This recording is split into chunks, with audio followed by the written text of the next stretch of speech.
Hello, this is Megan Raymond with WCET. Thank you for joining us today for Accessibility for EdTech across the campus, turning a negative into a positive, and this is part of WCET's Accessibility Month webcast. My name is Megan. I'm the Program and Events Manager here at WCET.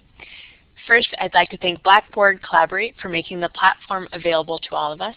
And I'd like to do a quick sound check before we get started. Can everyone hear me okay? You can just enter a quick note into the chat. Great, terrific. We have a lot to cover today, so we'll get moving along. The speakers today are the only ones that have access to the mic, so please do communicate with us via the chat box. You can just enter your questions, comments, or share resources in the chat. We'll be watching that, and then we'll share those questions with the presenters during the Q&A session. The webcast is being recorded. I will send you a link to the recording, the PowerPoint slides, the chat log, and any resources that are shared. As mentioned, we will get to your questions during the Q&A portion of the webcast. We anticipate that we'll have a lot of great questions today. If by chance we don't get to all of your questions, I'll pull those out and share those with the presenters. They'll provide written responses, and then we'll get those back to you along with the link to the archive. Today our moderator is Russ Poulin. He's the Director of Policy and Analysis here at WCET. So I'd like to pass it over to Russ. Welcome, Russ. Thank you, Megan, and thank you everyone for joining us here today. And I also want to begin by thanking the WCET Steering Committee who came up with this idea of a month where we're focusing on accessibility issues, and so we've had some webcasts, and we had a blog post today, and I'll put that up on universal design, and then we have some more blog posts coming on this issue. But thank you to Joan Bouillon of Pearson and Tom Cavanaugh from the University of Central Florida for helping me head this up this month. They've been very, very helpful. With that, let's move to today's event, and want to introduce our presenters that we have. First, Bill Welsh is the Executive Director in the Office of Disability Service at Rutgers, the State University of New Jersey. Previously, Bill was the Director of the Office for Disability Services at Penn State University for 14 years. While in that position, Bill had the responsibility of ensuring equal access for students with disabilities throughout Penn State's multi-campus system. Bill also has his own consulting firm called Access for All, where he works with colleges in assisting them to develop policies, procedures, and strategic plans for accessible information and technology. And I had the joy of seeing Bill earlier this year at the RU Online, the Rutgers conference in New Jersey, and he was great, and he'll be great again today. Also joining Bill, we have Marlene Zentz. She currently serves as a Senior Instructional Design Consultant and Accessibility Specialist for the University of Montana's Online. In that role, Marlene serves as the university's ADA team, or on the university's ADA team, the university's Electronic and Information Technology Working Group, and she also leads the Montana Accessibility Interest Group. On a broader scale, Marlene co-founded the Moodle Accessibility Collaboration Group, which she'll talk about today, and that is an international group that is focused on working to make Moodle an accessible learning management system.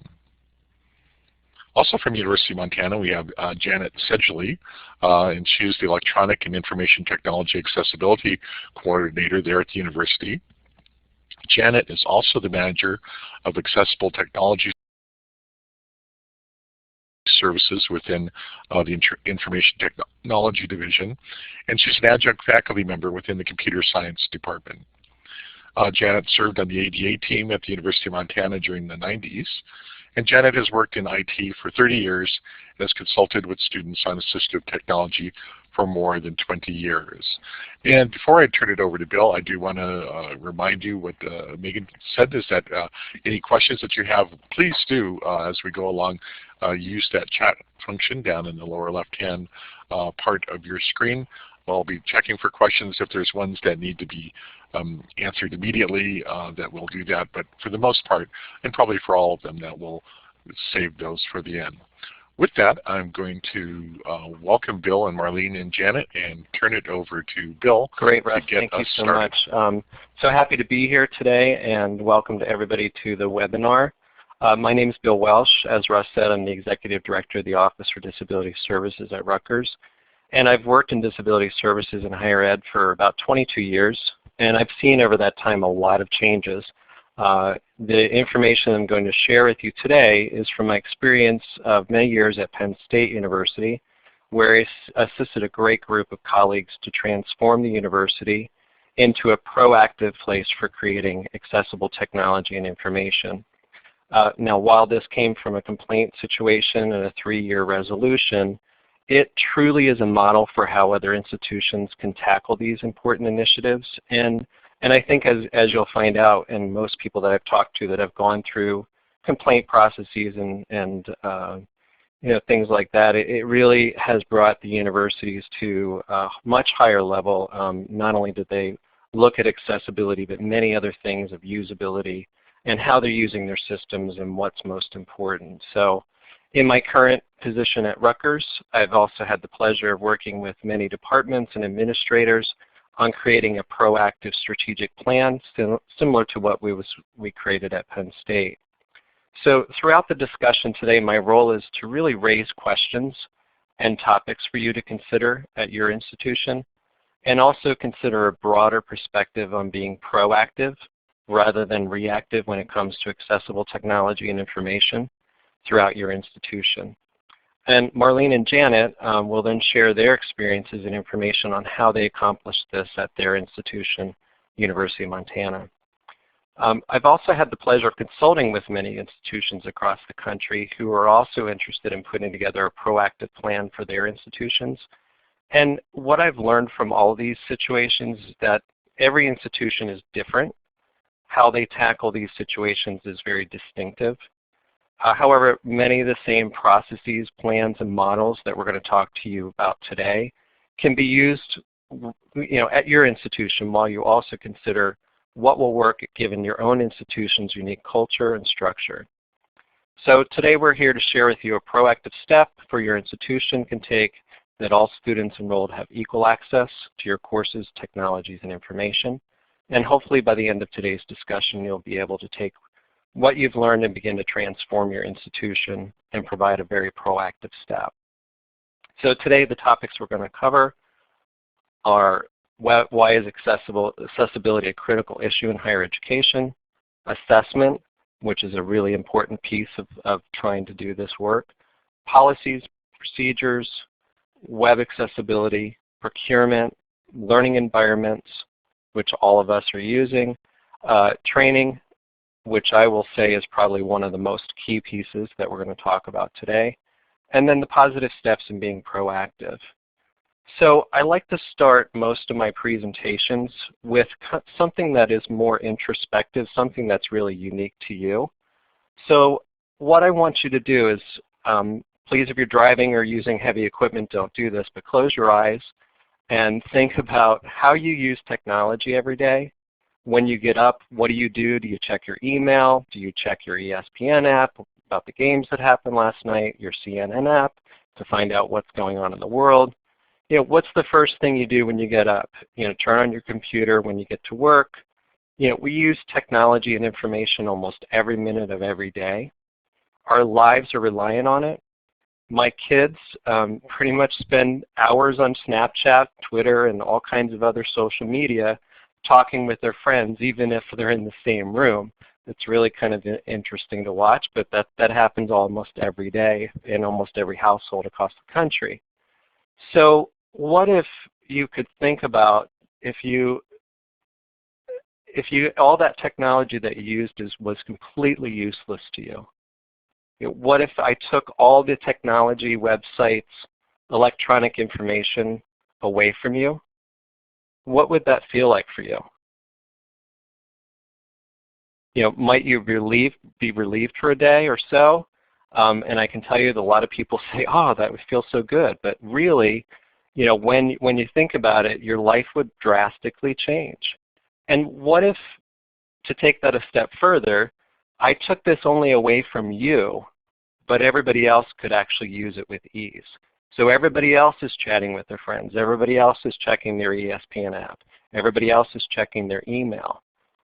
How would you feel? How would you order your online products? How would you check your email? How would you communicate with your friends?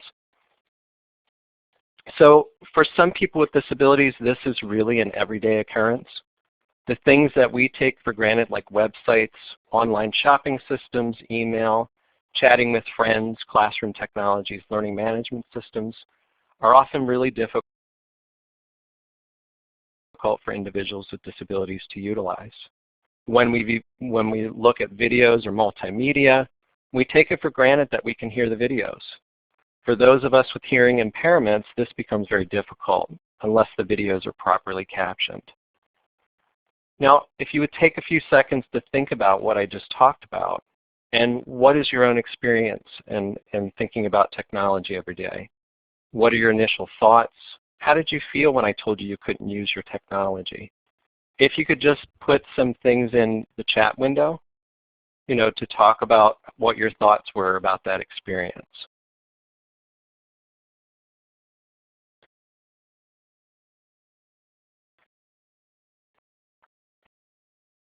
Yep, you'd have to lean on your friends. You feel left out, cheated, isolated, devastated, frustration, not fair, isolated. Those are all feelings that people with disabilities really kind of go through pretty drastically almost every day. They have to think about how they're going to use technology and whether it's going to work. So let's talk about how we can change that and talk about proactive design for everybody. So in my experience, technology has progressed really quickly, and accessibility is typically an afterthought rather than being built into the systems or put into purchasing requisitions.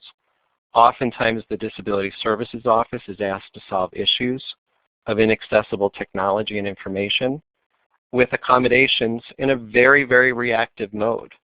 If knowledge and responsibility of how to create accessible technology and information is spread throughout the institution, a more proactive approach could be utilized. Oftentimes, the Disability Services Office don't even have the expertise or staffing to handle these complex technology and information issues. Many times, the Disability Office is also the last to find out about new technologies used, but then asked to accommodate in a very short time frame. So one of the proactive steps that I would take is take your disability services person to lunch. If you're in technology, show them what you're using in your classrooms. Ask them if they would be interested in being involved in some of your committees when you're looking at different purchases for technologies. That's what I've done for the last probably 10 years of my life, and it really has worked out well in really keeping up to speed on what's going on in the classroom at the institution.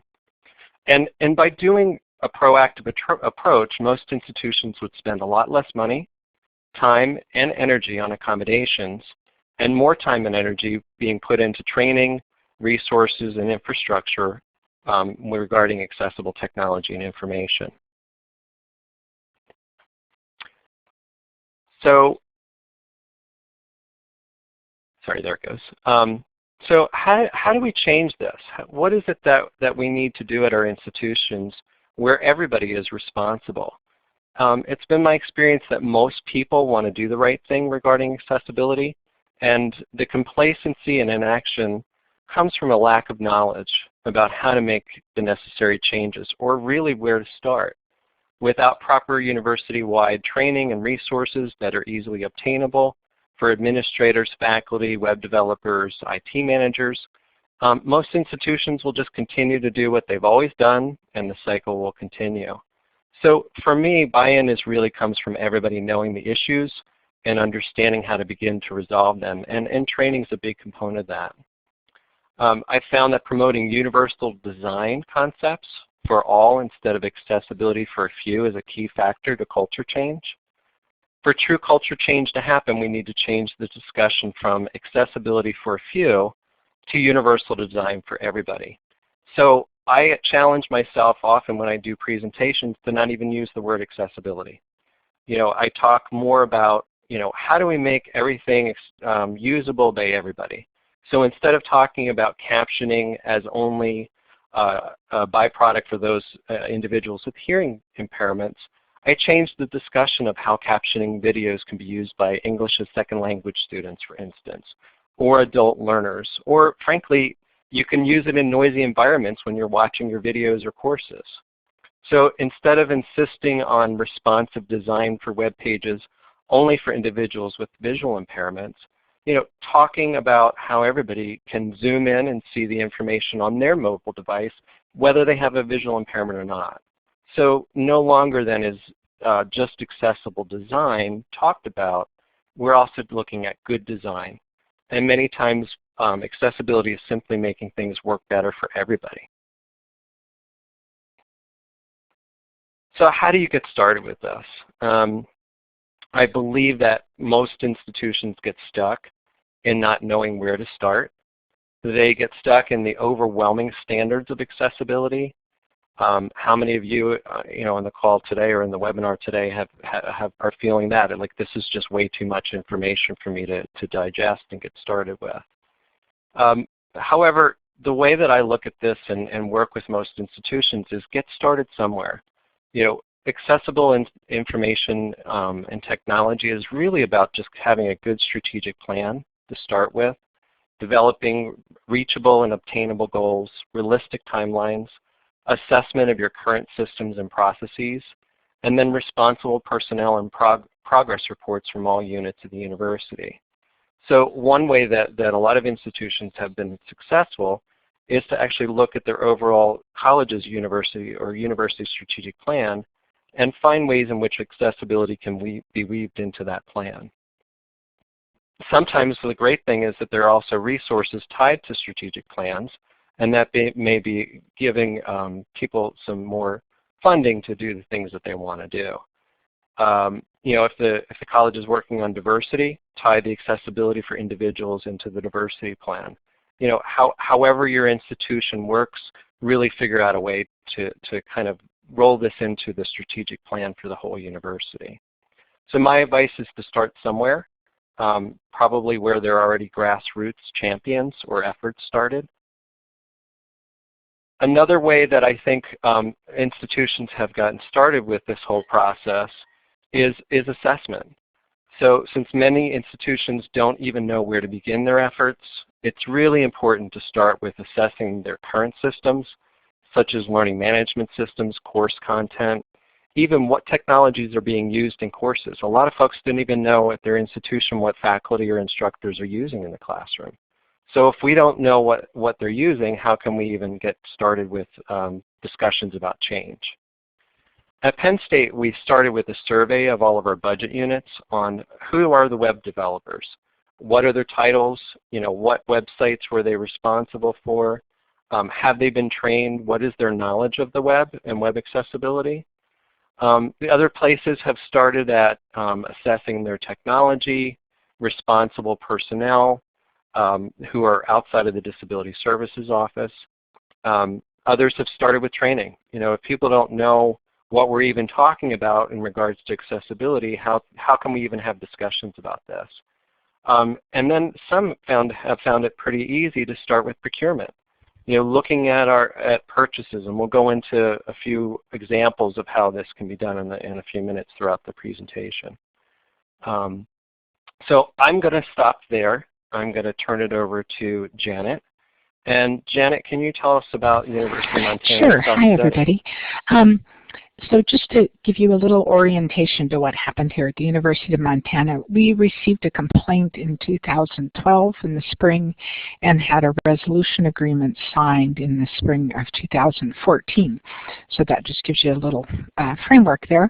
And as soon as we had the complaint filed and started the process, we started kind of working in two different ways. One was to work on policies and try to set up a policy, but also at the same time we reached out to campus and did a lot of conversations with campus and different groups of campus in order to understand kind of where we stood and what we really needed to include in the self-study and also in the policy.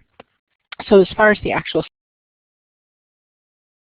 self-study, it was largely web forms that we placed up so that people could do it whenever they had the time.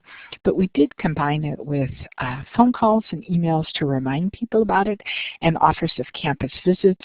And often I would go over to somebody's office and sit and talk them through it and enter it in the form as I was talking. But so we had that two ways of working with that. We also met with a number of campus groups, especially maybe about 8 months before the resolution agreement was signed. And up to then, we'd been talking a lot with the technical groups, but at that point, we started talking to the administrative officers, faculty senate, staff senate, kept talking to the technical partners, and also included our administrative assistance group. So it was kind of a building and studying as we went along, and the things we asked were specifically about how they were using software, what they were using, how comfortable they felt with accessibility, what kind of documents they used, all of those kind of questions. And then the self-study also included just counting how many PDFs we had on the website, and how many videos people used in classes, those kind of things. So we were able to hit the ground running in doing that, and that was helpful. And now we're going to have Bill talk a little bit more about policies, which we found to be very, very important.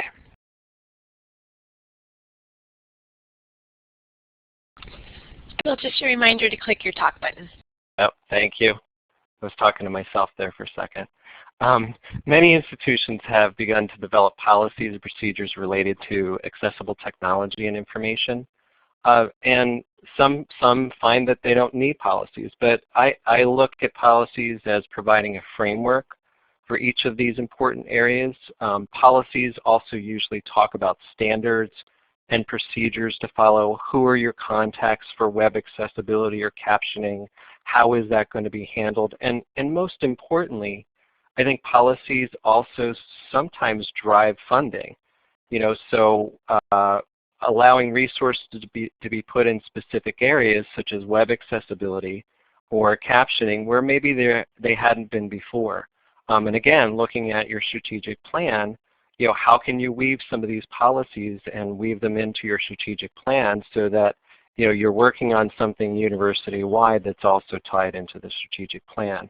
So maybe your policy is on a specific area, and look at where you can start. A lot of people start with web accessibility. Some have a captioning policy on multimedia or possibly captioning for courses, procurement, online courses, and instructional materials. And there's lots of models out there for policies. Don't feel like you have to reinvent the wheel again. There are many, many examples of really good accessible technology policies. So I'm going to turn it over to Marlene. And Marlene, why don't you tell us about your experience at Montana with policies? Thanks, Bill, and welcome everyone. As Bill said, campuses approach accessibility policies in a variety of ways. And some campuses, like the University of Washington, do not have a policy in place, but they're a very accessible institution. Some campuses, like North Carolina State, have taken years to get their policy in place. And some of us, like the University of Montana, needed to work through a process at a more rapid pace. And this was due, of course, to the OCR complaint that Janet mentioned. So our policy, we really took 2 years to draft it and finalize it with various campus entities. But I think what's important to note is that we did not wait for the Office for Civil Rights to require a policy from us in a resolution agreement. We wanted to start writing our policy right away, and we wanted to take the lead in terms of addressing accessibility more comprehensively on our campus. So we did that, and we actually viewed the OCR complaint as an opportunity to gain traction with accessibility efforts that had been going on for some time on our campus. So since we already had a collaborative group in place that was focused on accessibility, it was a natural move for us to start writing a formal policy with a larger task force that had representatives from all sectors of campus.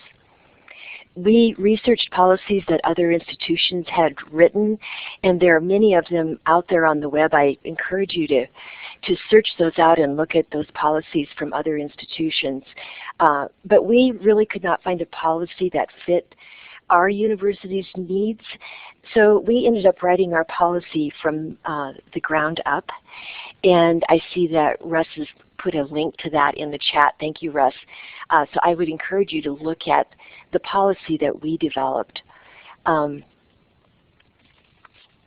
only were we writing our policy from scratch, so to speak, we were writing a policy that addressed both the larger institutional infrastructure and also instructional content that was being delivered to students.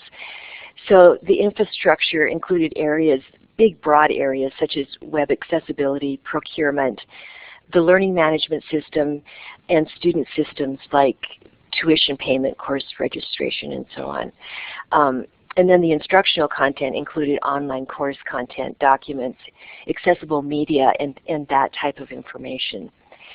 Many of these areas were actually listed in the OCR complaint by students. So we felt it was important to address all of these areas in one comprehensive policy.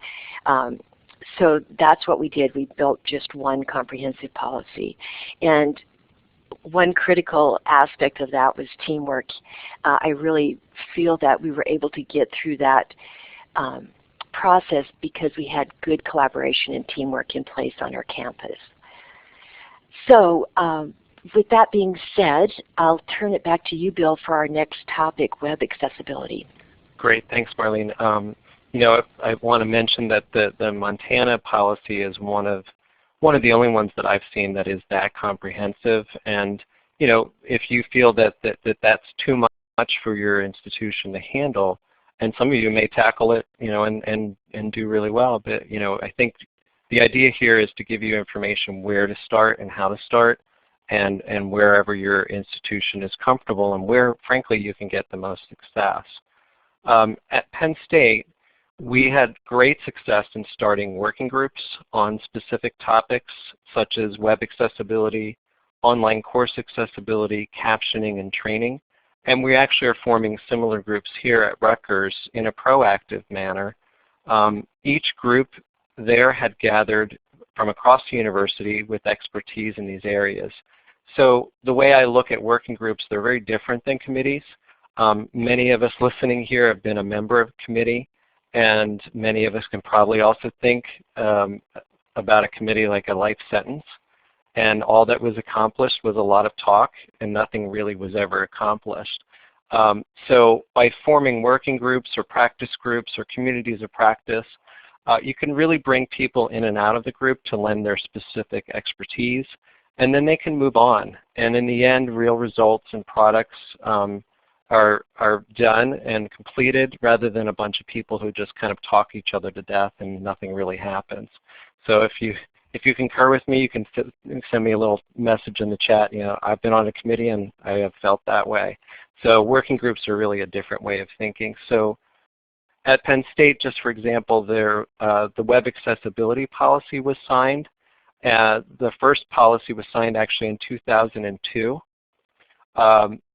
The provost at that time sent out a letter to each of the budget executives at all the campuses indicating that they were required to assign a person in their unit who was responsible for developing a strategic plan for web accessibility for their unit. So talk about buy-in from the top. It really got a lot of traction, and that's how we were able to really start a university-wide web accessibility group. The working group developed their own goals, timelines, strategic plans. They developed tools and resources, and also determined individuals who were responsible. And then each group member went back to their respective units to train, assess their websites, develop plans for remediation of their sites, scan their sites, and then provide yearly reports on the progress. And the progress reports went directly to the budget executives and to the provost. What was fascinating to me was budget executives actually started competing with each other on who had the better websites for accessibility. So talk about healthy competition. Further information on that plan can be found at accessibility.psu.edu, and Russ has put that into the chat for you. We're doing the same thing here at Rutgers. We've developed a 3-year strategic plan for web accessibility. We've developed a web accessibility policy and also creating a working group, and in the process now of determining which scanning tool or resource tool we're going to use to scan our websites. We've also developed a website which will launch probably later this fall for training and information on web accessibility for developers and content providers. We've also hired a manager of accessible technology, which is a split position between my office, the Office of Disability Services, and the Office of Institutional Research Technology. And his role will really be championing all of our accessible technology initiatives at the university level and developing plans for each of the groups that we're going to tackle in the next 3 to 5 years. So with that said, I just threw a lot of information at you. I'm going to turn it over to Janet, who can tell us about your thoughts on web accessibility. Hi. What's important when we think about accessibility is that there is a huge amount of information, as Bill and Maureen have said, and I think it's helpful to look at how this will benefit us not just with accessibility. So if you create accessible web pages, you also are creating web pages that have great search engine optimization, which means that if you have the headings that you're supposed to have, links that can stand alone and don't just say click here, then what happens is your pages have higher ratings and they're placed higher in Google searches so that your institution is highlighted better when people look. The other thing that can happen is, and this can happen in 2 ways, but that you can have a more consistent look on your campus websites, either through a push for accessibility or through a push for just more consistent look. So it works both ways, and those goals support each other. Also, when you have when you're working with a website and a number of people scattered across campus that do the postings, there is a push when we talk about accessibility to focus on what we're posting, maybe why we're posting it, to be very clear and careful. And when we add the focus on accessibility to a focus on a consistent look through, perhaps, at least here, University Relations tells us, some goals for communication, then people are considering what they're posting more, and it isn't just kind of throw anything at the web quickly type of approach.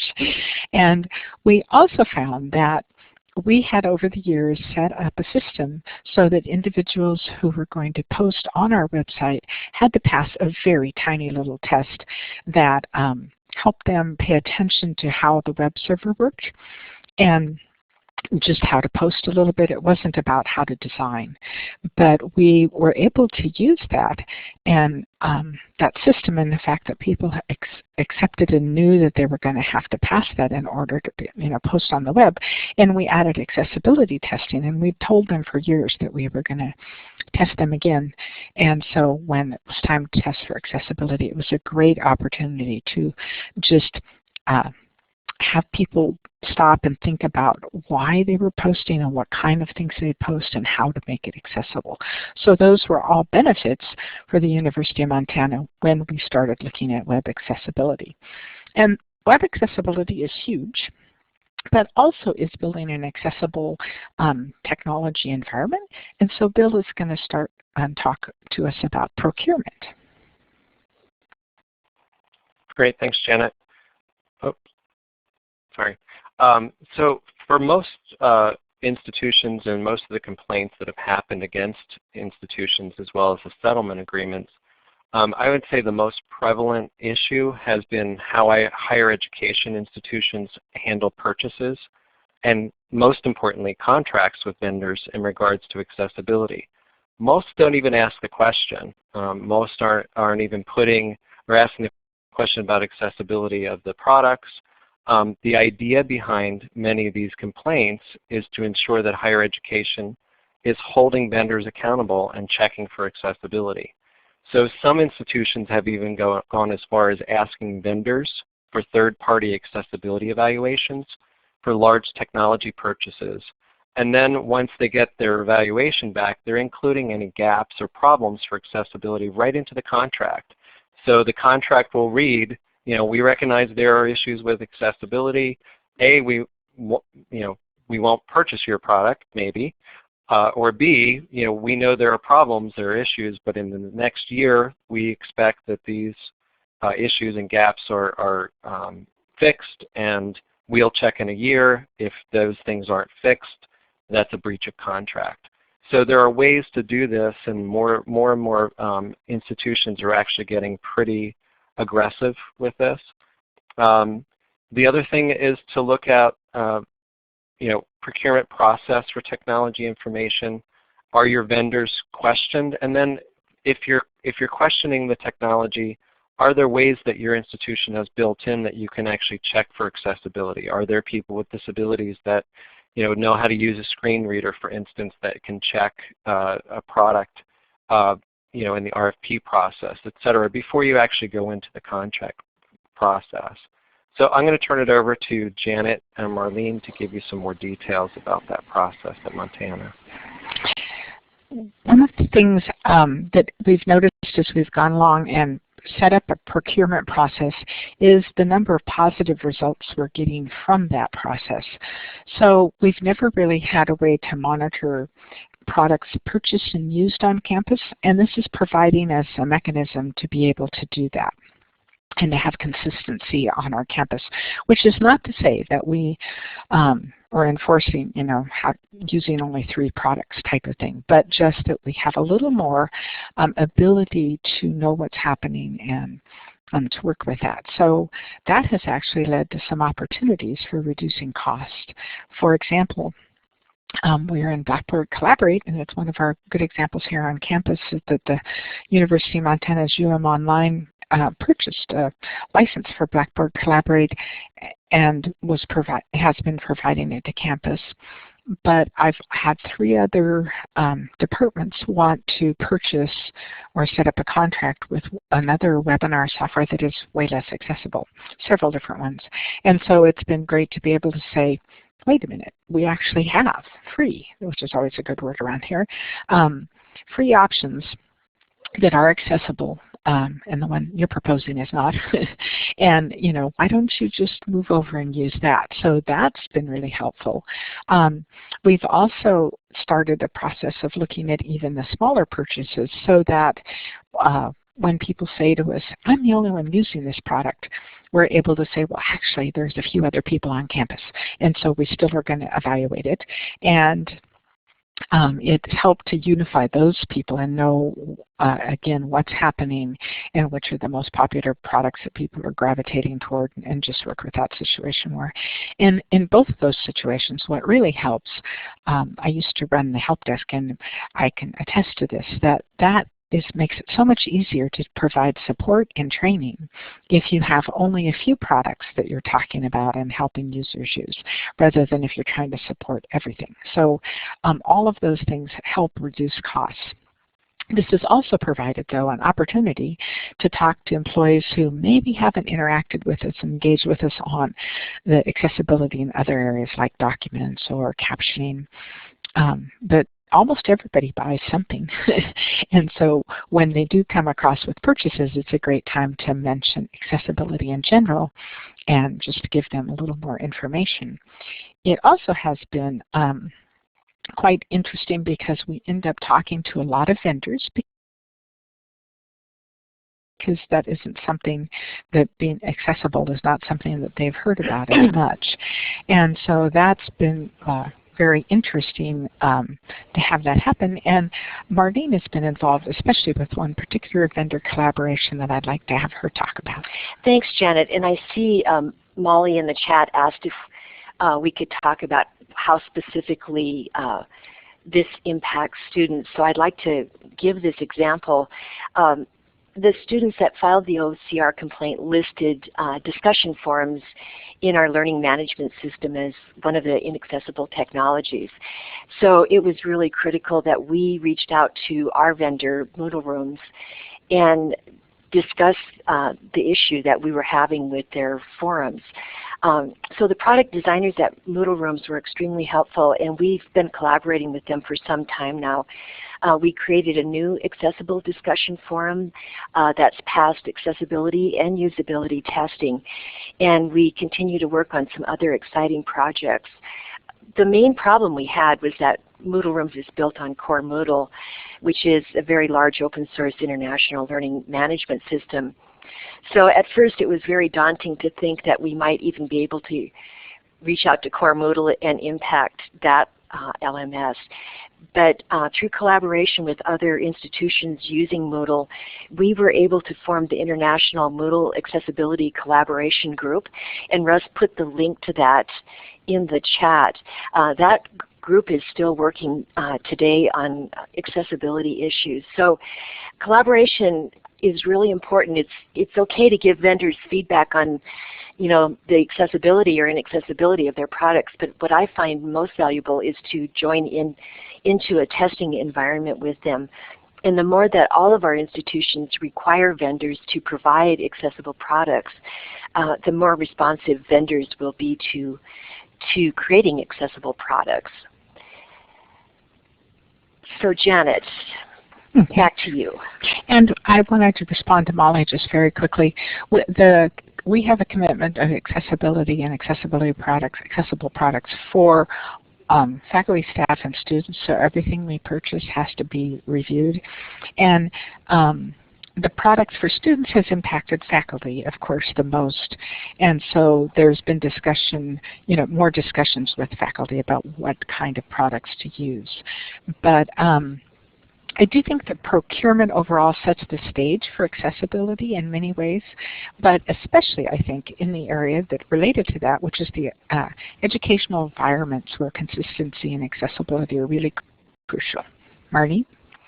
Yeah, I'd like to talk more about the issue of consistency for faculty and students, and just give a couple examples.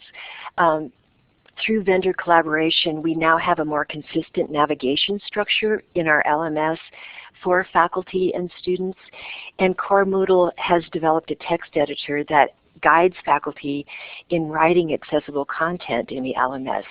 So really, we feel that we've got a more consistent learning environment for both faculty and students to work in.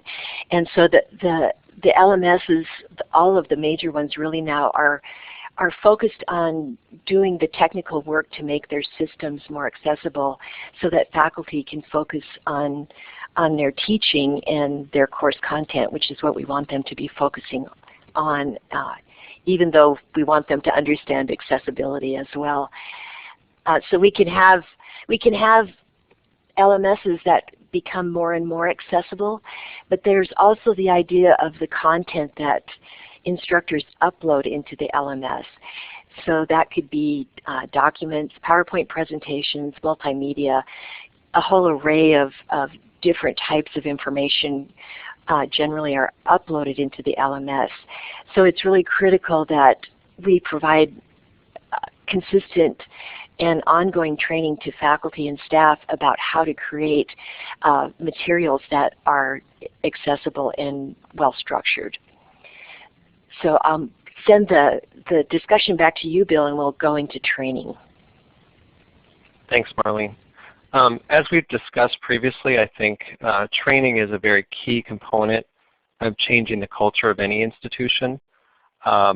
Some questions that you might want to look at your institution is how do you provide training for web developers, instructional designers, faculty, or staff regarding accessibility? Some institutions have required certification in these areas. Some are doing some fun things like games and badges for web developers, instructional designers. At Penn State, we developed a large training program for web developers and instructional designers and faculty, but we also partnered with the training group on campus who was already providing training for faculty, staff, students, and they incorporated accessibility into their usual trainings so that when people went to a training on the latest Word document or how to do a PowerPoint presentation or the latest technologies that are being used in the classroom, the training session also included accessibility components so that everybody was getting the same training without having to go to a specialized training session. Other things that institutions are doing is requiring that new web developers and instructional designers have accessibility as one of their job skills and putting that right into their job descriptions. So these are ways to build that into the culture of the institution. And again, I think most people just don't know where to start or how to do this, and training is a very key component to this. So I'm going to turn it over to Janet to talk about some training models that they've done at University of Montana. Yeah, thank you.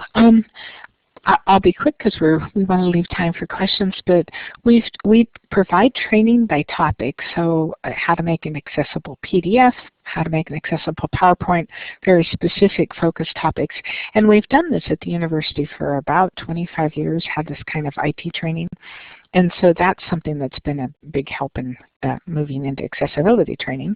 Marlene does a great set of 3 Moodle-based online workshops where she meets with an entire department, and thus everybody from the secretary to the faculty or anybody else are involved, and it kind of builds a core group of people who can ask each other questions and support each other.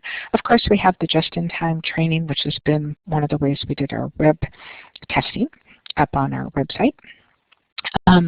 We've started a group called Access Partners, which is raising the accessibility question to a level not just to technology, but for all of campus, how to make things accessible.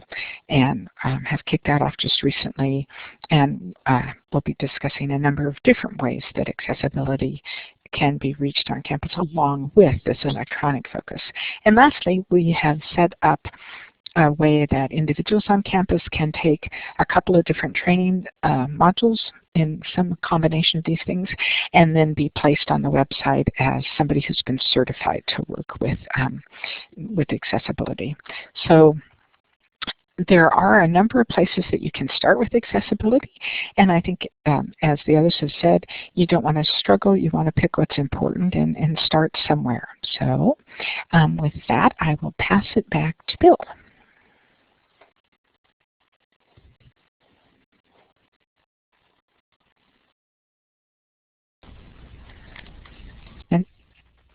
Bill, go ahead and hit your talk button again. Yep, here we go again. I'm sorry.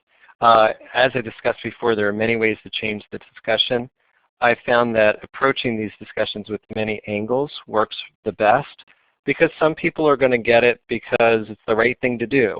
Other people are going to look at the bad publicity and bad press that might mean potential loss of revenue. Other people might look at emerging technologies such as mobile and handheld devices, concepts for accessibility that help the most people. I've also recently been looking at, how do we talk about accessibility with grants and accreditation processes, because I've been approached by faculty who are writing grants, and they've been asked the question about, okay, how are you going to ensure accessibility of your grant process and procedures? And they're like, I don't know. So they reach out to the Office for Disability Services, and those are things that hadn't been asked in the past. So really kind of everybody gets it in a different way, and you might need to just find different ways that people at your institution get this. So I'm going to, in lieu of time, I'm going to turn it over to Janet. Okay. One of the things we dealt with at the University of Montana is controlling the message, which sounds very controlling, of course, but we found that people would get confused and some of the detail of exactly what was expected was very important, and we had to be very clear on that. So controlling the message led to better communication, as did finding a good balance between communicating enough to keep people conscious of what was happening and what they needed to be learning about, but not beating them over the head with it. So, Marnie? We also worked on demystifying what accessibility means. We often heard faculty say they just didn't know, it was just too big of an issue, and I think we've kind of touched on that throughout the webinar, but we really focused on giving very concrete information and with steps that people could use to get started, and tried to make it tangible so that faculty could begin engaging, and staff as well. And we also focused a lot on collaboration. For example, when there was an issue that needed to be dealt with, for example, how we were going to handle captioning across campus, we pulled together the people that worked on that so that it was a great opportunity to really kind of build bridges and build relationships. So that was something we worked on a lot, along with providing consistency. As Maureen said, we demystified it, but we also provided support along with training so that they could get some help in doing some of these things like making accessible documents, but also that our products at the end had some consistency, so they were learning by doing. Right? Yes, we're all in this together. If you've looked at our policy, you'll see that everybody's got a responsibility, and we use the term shared campus responsibility when we were out talking with departments and individuals across campus. We wanted everyone to understand they had a role, and it's very important to understand that accessibility is not just the work of the Disability Services Office. Okay. So Bill. Yep, so final thoughts. What can we learn from the complaints and resolution agreements, and also taking proactive steps? The Department of Justice has really come out and said that no longer is separate, but equal acceptable. So having separate processes for people with disabilities is just not acceptable any longer. And they're actually joining in complaints against higher ed institutions where it's egregious. But to be more proactive, really start having a plan. We've given many examples of plans, and there are many models throughout the country. So there's really no need to reinvent the wheel. Just figure out where to start at your institution. And then developing policies can really provide structure, consistency, and possibly allow resources to be put forth where they aren't right now. Looking at your strategic plan for your institution is important. And then where can we put training? Training is really key to making that culture change. I think that training is probably one of the most important aspects of that, as we've talked about today.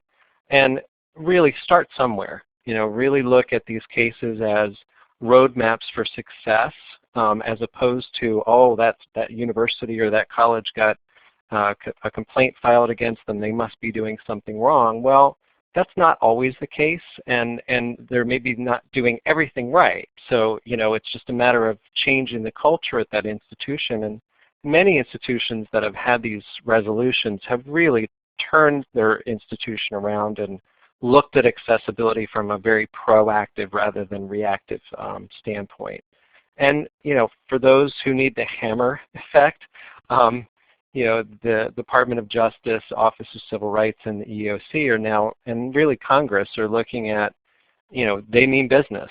And, we need to really kind of have a wake-up call at higher ed institutions if we're not doing something proactively. Have a plan, develop a timeline, develop strategies for you to do this at your institution. And we're going to take questions. Yes, yeah, and thank you for the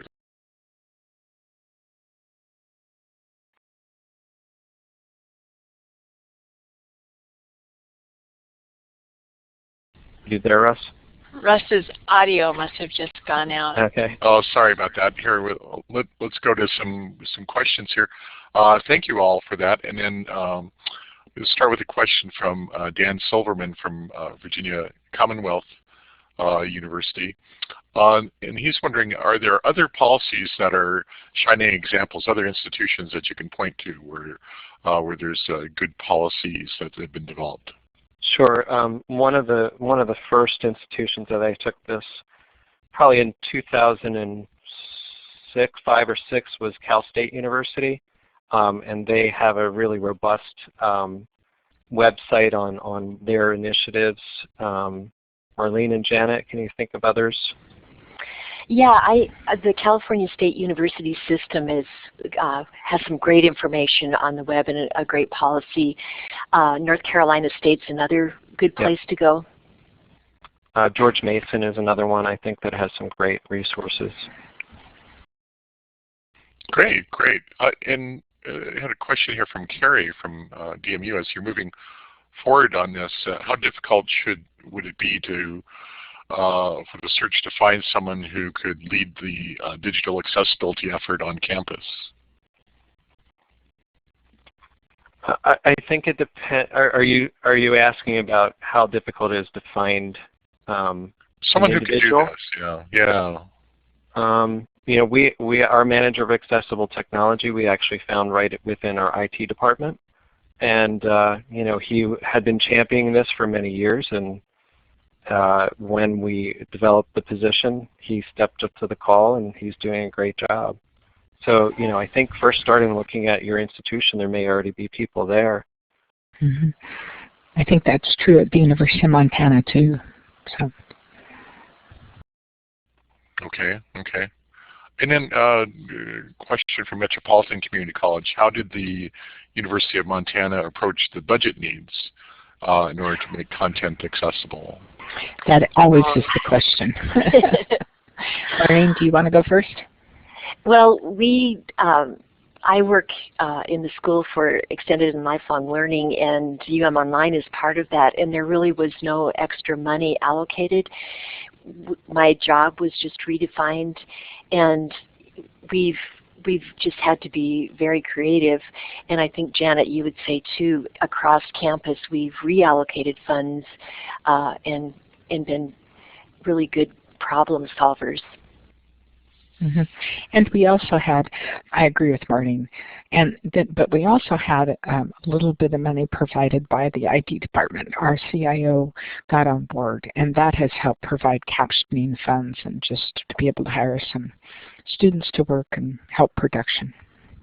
It's a really interesting question, though, because as we've talked to other universities, when we're out at conferences, we ask that question too, and many of them begin without any real funding. So that's a reality that we had to face and other institutions have faced. You know, this is Bill. I think even at Penn State, and here at Rutgers, you know, forming these working groups and reassigning some folks to the accessibility track, but looking at it more about universal design and good pedagogy and good systems, you know, really kind of changes that discussion. You know, but the working groups have, and communities of practice have really worked well at many institutions because you don't have to utilize a lot more resources. It's just working smarter and better and collaboratively together.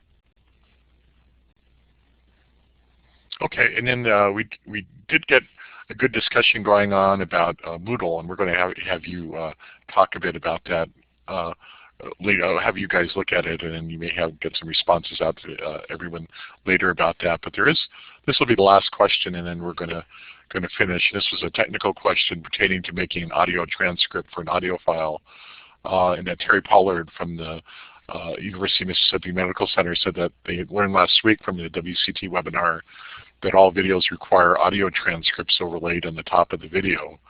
A separate file is not sufficient. But she was saying, Terry is saying, I did not have luck trying this with Amara with an audio file. Can you speak to this?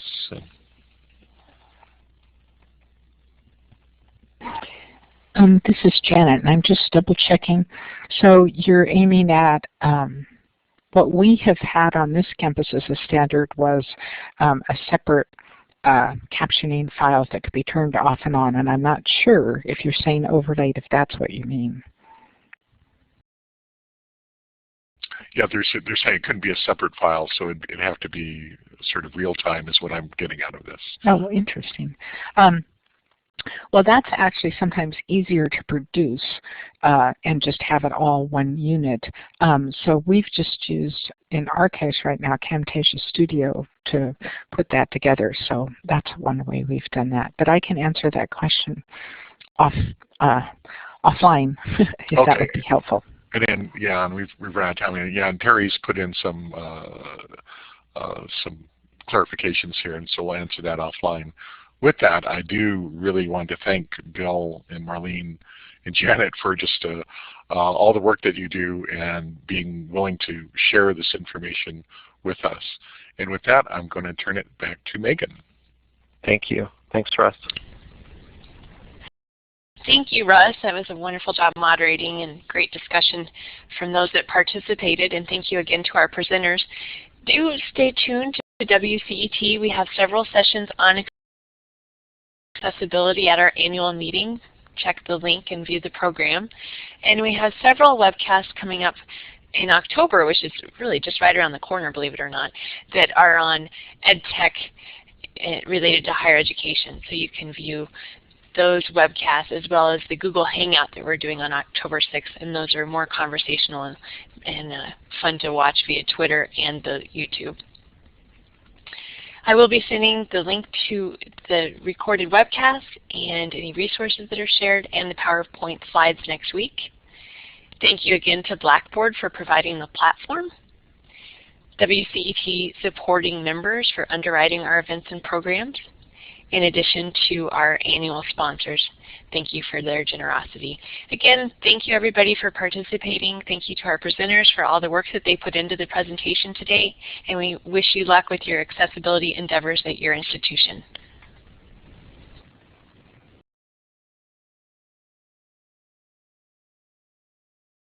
Audio setup, and then we'll get started.